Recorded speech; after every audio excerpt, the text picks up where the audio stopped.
There's a silent, brutal dividing line in the Toronto housing market right now. Turnkey, move-in ready homes are still selling, but certain houses are sitting for 90 plus days with absolutely zero offers. In the eyes of today's buyers, these homes have become practically worthless. They aren't just slow to sell, they're completely frozen. I'll explain the 5 types of Toronto houses that are getting absolutely punished in 2026 and exactly what you can do about it as a buyer or a seller. Now, we're not looking at national numbers or provincial averages today. We're only strictly talking about the city of Toronto, the 416. Because if you're trying to navigate the market right now, what worked 4 or 5 years ago will absolutely ruin you. Back in 2021 or early 2022, you could literally put a for sale sign on a property, hold an offer night, and get 10 offers. The market was so starved for inventory that buyers were forced to ignore massive structural flaws just to get a foot in the door. But in 2026, the market is completely different. Today, buyers have choices, they have leverage, and more than anything, they are cautious and selective.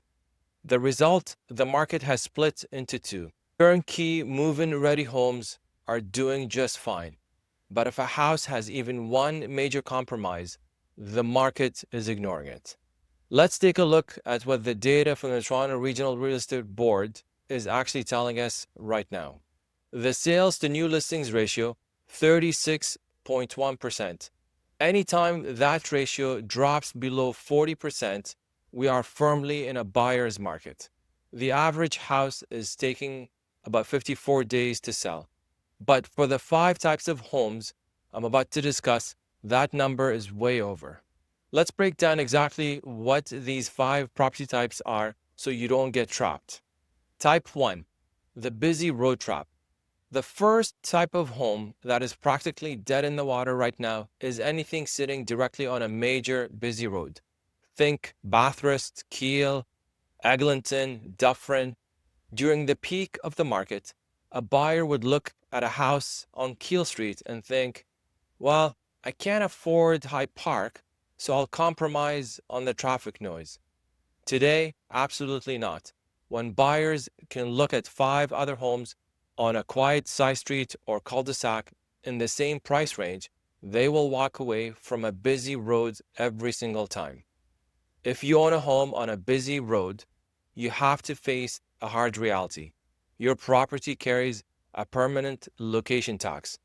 In a balanced or buyer-leaning market, that tax is paid in the form of a massive price discount. If your neighbor's house on a quiet street sold for 1.2 million, your identical house on a 4-lane road isn't worth the 1.2 million. It might not even sell at 1.05 million. Buyers just don't want the car noise in their living room or the nightmare of trying to back out of their driveway onto a busy Toronto street during the morning rush hour. Type 2, homes bordering rail corridors. Toronto is carved up by train tracks.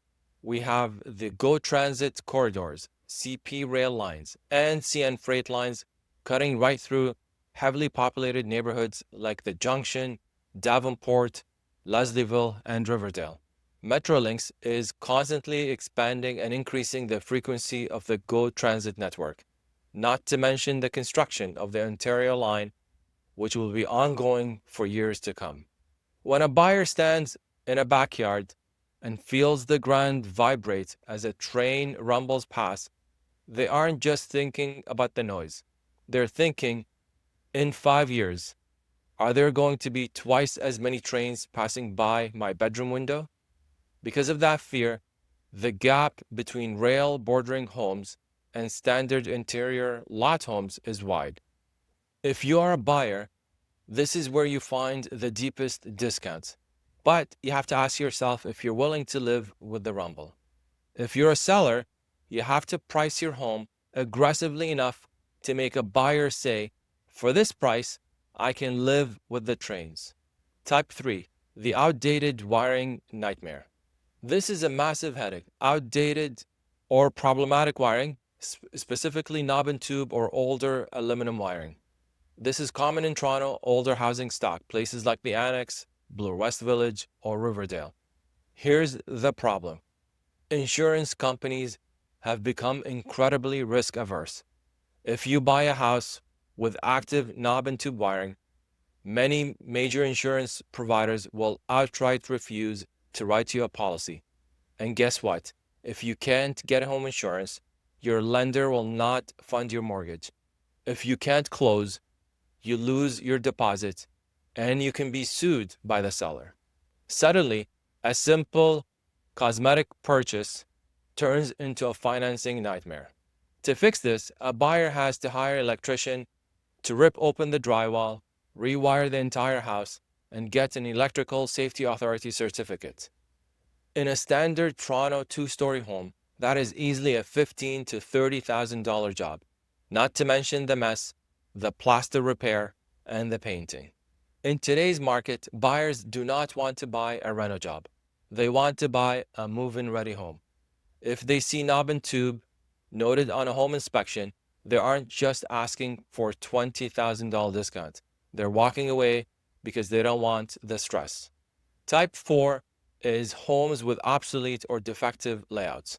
We've all seen them in Toronto. It's the semi-detached where you have to walk through the second bedroom to get to the third bedroom, or a house with only one bathroom, or maybe it's a house with a drafty addition that is slowly sloping away from the main structure. In a hot market, people convince themselves they could live with it or they would deal with it down the line. But in 2026, permits, construction, and labor costs in Toronto are still incredibly high. Ripping down an addition, relocating plumbing and heating, or restructuring a floor plan is a massive financial undertaking. If a buyer looks at a home with a terrible layout, they look at the cost of fixing it, add 30 to 40% buffer for surprises of older Toronto homes, and realize it is easier to buy a property that is properly laid out down the street for a bit more money. These layouts are sitting on the market. Unless they're priced basically at land value, they're not moving. Finally, type 5, overpriced homes clinging onto the past. This isn't a physical flaw, but it's the single biggest reason homes are sitting for over 90 days. Some sellers in Toronto are still trying to play the 2021 or early 2022 game. They list their home significantly under market, expecting a lot of people to show up on offer nights and bid the price up by $200,000. But when offer night comes, crickets. No one shows up. So what do? They terminate the listing, relist it at their dream price, and refuse to budge. Now their home is sitting on the MLS with a history of termination, looking stale, while buyers smell opportunity. They end up chasing the market down and sell for less than had it been priced at where the market was on day one. In a buyer-leaning market, you can't test the market with a crazy price. If your home has a flaw, like a busy street or old wiring, and you try to price it like a flawless move-in ready home, the market will punish you. Okay, I promised you solutions, and there's actually a lot of opportunity here, whether you're selling or buying. If you are a seller and you own one of these properties, here's your playbook in this market. First, get a pre-listing home inspection. Do not let the buyer find the knob and tube or the active roof leak on their own. Find it first, get quotes to fix it, and present those quotes to the potential buyers. Better yet, fix the defects before listing the property. If it's wiring, hire the electrician, fix it before you hit the market. It will save your sale. Second, price it right from day one. If you have a flawed property, look at the comps, deduct the cost of the flaw, and price it realistically. A home priced correctly for its flaws will still get buyers' attention and sell. A home priced unrealistically will get ignored. Now, if you're a buyer, this is actually your golden era. For years, you've been pushed around, forced to put in firm offers with no conditions, and told to pay over asking. Right now, these flawed homes are your tickets to massive discounts. If you have a reliable contractor, look for the homes that have been sitting for over 90 days because of a bad layout or outdated wiring. Write an offer with financing, home inspection, and home insurance conditions. Negotiate hard.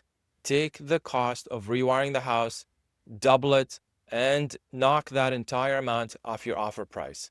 You will be shocked at how many tired, stressed sellers are willing to say yes just to finally move on with their lives. At the end of the day, no home in Toronto is truly worthless. Everything sells if the price matches the reality of the property. The current market isn't broken. It is a healthy, balanced market. Watch this video to see how much home you can afford in Toronto by salary. Thanks for watching, and I'll see you in the next video.